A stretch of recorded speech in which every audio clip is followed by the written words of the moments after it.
Good afternoon, and welcome back to Child Psychology. This is week 5 online.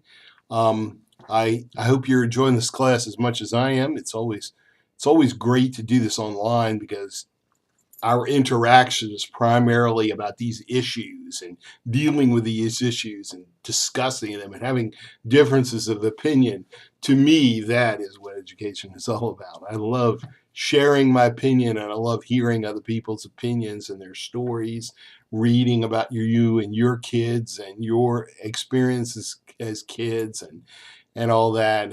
And so we have this last week this opportunity to look at a video about a new and maybe a little controversial method of dealing with allergies, in this case a peanut allergy, and a way to produce better results with your children. And so we have to keep in mind, this is parents, these are parents, and parents care about their children. We want the best for our children. And so we're probably looking for methods of making our children's lives easier or at least more healthy. We're also, though, susceptible to concerns of fear of the latest methods or whatever. This is not good. Fear, because we might even produce fear in our own children. It is natural, though. I'm not saying it's not good to be fearful. Isn't that, it is natural to be fearful.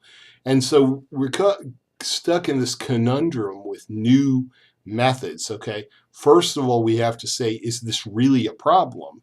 Second of all, we'd have to say, is this a legitimate, a credible source of relief? And then the third thing is, are we willing to put our child at risk to try something that may make his or her life better?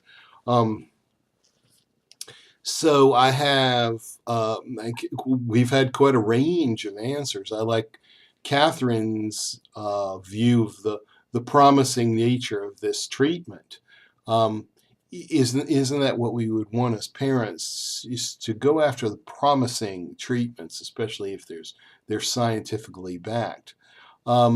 You also have, we also had April, who's sort of the other side, the incredible side, that we look at trying new things, the latest methods, is maybe luring us into this false sense of security as parents, or about methods. Do we always trust what the pediatricians say? Pediatricians, yeah, they have MDs, but they're also, we have to take into account that they probably are, to some degree, following the latest pediatrician treatments as well. Rebecca made a good point that we have this question with our own kids, and with ourselves we might have a little more courage, but Rebecca said with our own kids we really have this question of, do the risks, does the promise of a treatment outweigh these risks that they could have if your child has this allergy, or if you're starting out putting a little bit of peanut butter or peanut or whatever in their food from the time they get solid foods, which may start in about 6 months.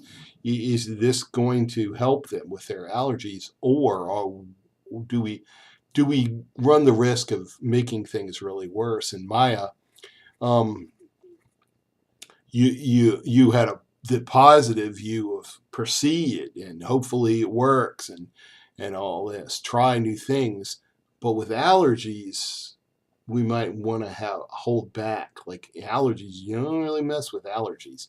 In any case, what we glean from this is something that is very common for child development and child psychology and parenting, is that we're talking about a portion of the population that is vulnerable, that is physically vulnerable. I mean, most of us, if we can get to 6, that really ups our chances of making it through. But up until 6, we're a little more sensitive and vulnerable, especially for developing cognitive disabilities, or developing language difficulties, or developing allergies and stuff like that. So we have that. But it is inherent in all of us to look out for our children because they carry our genetics, carry our genes.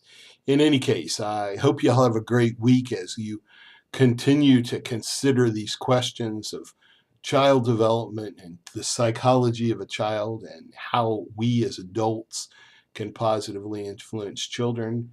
I hope you take care of yourselves and you're enjoying our class and our discussions in all of your classes here, Thomas Nelson as well. Have a great week.